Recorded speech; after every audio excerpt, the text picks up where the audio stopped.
145,000 sandbags. During the last flooding event, St. James Parish residents and volunteers filled over 145,000 sandbags. To put in that perspective, if laid end to end, that's enough sandbags to cross the Veterans Memorial Bridge 47 times. I'm Ryan Donahue with the St. James Parish Office of Emergency Preparedness. And with me is Eric DeRoche and Jay Scrogna, also with the Office of Emergency Preparedness. For Hurricane Preparedness Week, we wanted to share some tips on sandbagging, especially since we've been through so many events in St. James Parish and we've learned a lot of things along the way. When you're sandbagging, once you've decided to sandbag, the one thing that you should have already in place is a pump, some type of pump, either electrical or gas pump. You should have that before you decide and before you proceed sandbagging.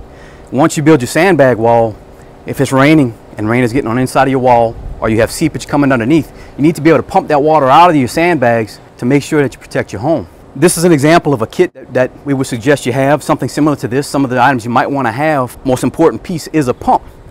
Now if you're sandbagging around your home, you'd want to have more than one pump because it might be coming in at different areas at different rates, so you might need more than one pump. You'd also want to have backup pumps too. So in this kit here, there's actually 6 pumps in here for a home.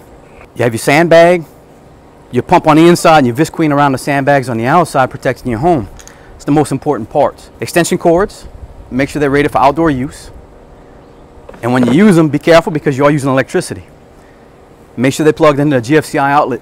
Protects you against ground faults and electrical short circuits. If you're using a gas pump, make sure that you take precautions for carbon monoxide.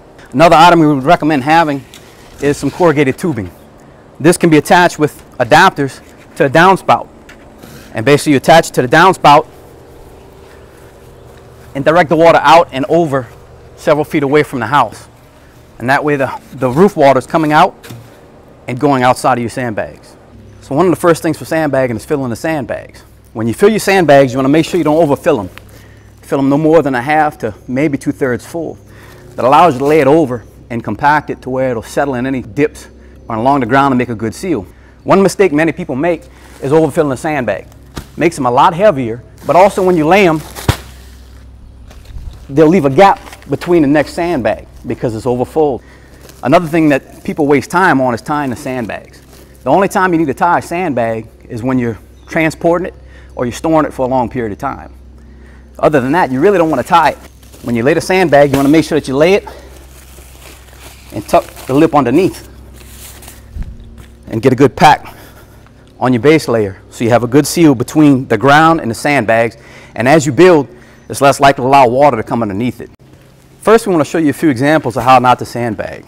One of them being laying them straight in a row on top of one another. As you come up in elevation with the sandbags and it gets a little higher, you have water pushing in and it's easy for the sandbags to topple over.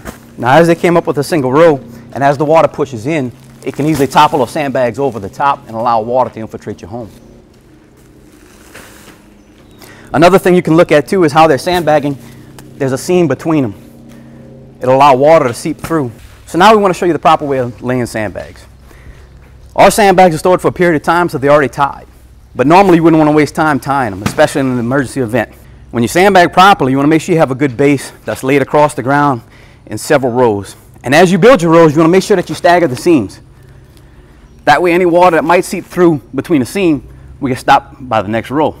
Each seam that you have going this way, you're stacking on top to build it up just like a levee. Another thing you see on the ground here is visqueen. You don't have to have visqueen, but it actually is a really good practice.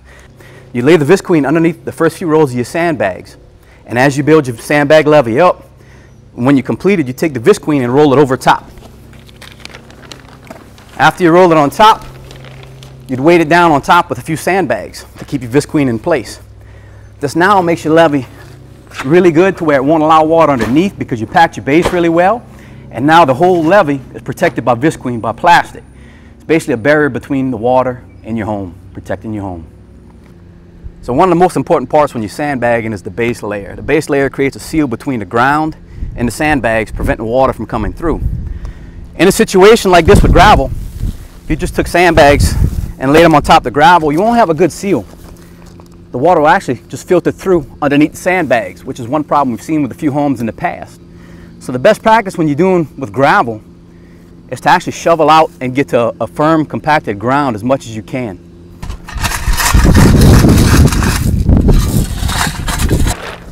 Now that we've taken the base layer gravel out the way, the sandbags can actually sit and make a tight seal between the sandbag and the ground.